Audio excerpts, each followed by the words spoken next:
Kaya pala ganito naging kapalaran ng buhay ko. Kasi alam ng Diyos na kaya ko.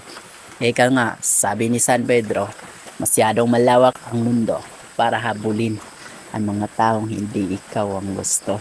Haray ko naman, boss. Ba't ganyan ka naman? Napakaaga pa para saktan mo naman ang mga taong nanonood sa'yo. Anyway, mga bossing, kamusta naman kayo dyan? At nga pala, maraming salamat sa mga patuloy niyong suporta, guys. Anyway, for today's video, guys, kung saan nandito na naman tayo, another day na naman talaga to, another day na naman, another kabulastugan na naman to. Yun, hindi, nandito tayo mga idol, mga bossing, kung saan nga pala, ayan, ito sa area natin mga bossing. Pupunta nga pala tayo sa lugar na kung saan tatabasan na naman natin itong mga bossing. Another tabas day na naman to. Wala nang katapusang tabas ba? Yan sinasabi ko kasi mga bossing. Kapag ka pinabasan mong area, napakasarap talaga sa pakiramdam niyan. Sinasabi ko sa iyo mga bossing. Ayan mga bossing, pagkarating ko pa lang dito sa area na kung saan tatabasan natin mga bossing, nagpadingas agad ako ng apoy mga bossing, nagdala ako ng Sunrox, yung basyo ng Sunrox, pagdating kasi dito sa lugar ng ganito, maghirap ng padingas, naubos na yung letter, naubos na po dala mong puspor, hindi ka pa nakapagpaapoy yung ginawa ko na lang dinala ko na lang dinala ko na lang yung Sunrox yun kahit pa paano, hindi pa mahirap padingasan dumating na naman dito tayo sa point na hirap pa rin talaga yung mga bossing, yung panggatong natin medyo basa, yung tipong halos hindi na tumitigil yung ulan dito sa amin. Anyway mga bossing, hindi ko alam alam nyo ba, kasalukuyan na malakas ang ulan dito, kaya hindi tayo nakalabas ngayon. Nandito nag-edit na lang tayo, di ba? Sayang naman ang oras natin kung ibubuhos natin ang oras sa maling tao. Aray ko na naman, no? Nahugot na naman yan. Oh, mga bossing. So, yun nga mga bossing, ha? Napakalakas nga ng ulan dito, kasalukuyan napakalakas ng ulan. Hindi ko alam kung naririnig yung mga bossing, hindi ko alam kung naririnig mo ang sigisigaw ng puso ko, yung pangalan mo. Oh my God, mga bossing. Ayan, mga bossing, ito na yung mga tinatabas natin talaga mga bossing. Grabe kati nito mga bossing. Napakakati talaga nito yung mga tinatawag na namin dito mga badyang mga bossing. Badyang naku, sobrang kati niyan mga bossing. Sinasabi ko sa inyo, napakakati niyan.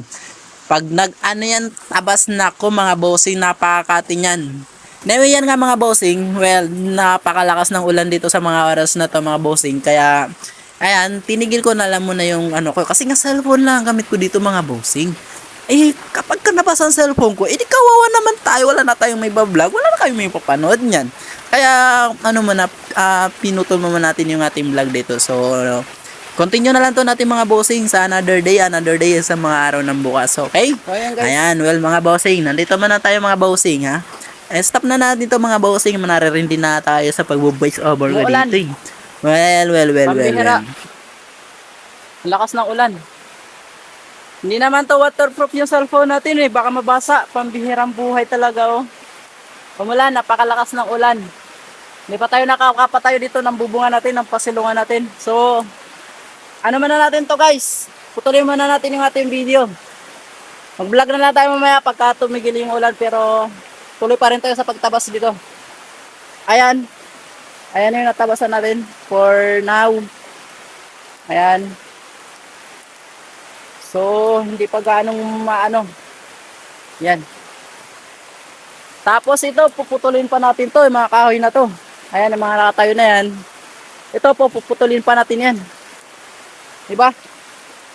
Medyo may kalaparan din to guys Siguro mga mahigit 1,000 punong saging yung matatanim natin dito guys. Yun.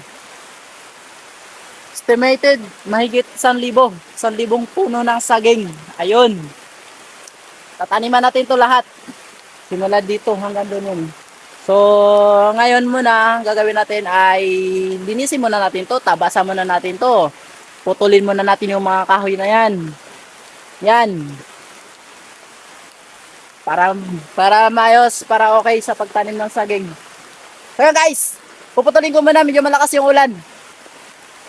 At mababasa ang ating cellphone. Buti sana kung waterproof yung cellphone natin, okay lang sana Kaso, Androids lang to Okay lang to. Napakalabo na nga ng camera natin, pero Huwag kayo mag-alala, soon mag-upgrade tayo ng cellphone, makakabili rin tayo ng quality, ang video, maganda ang video. Tapos waterproof na rin, yun no.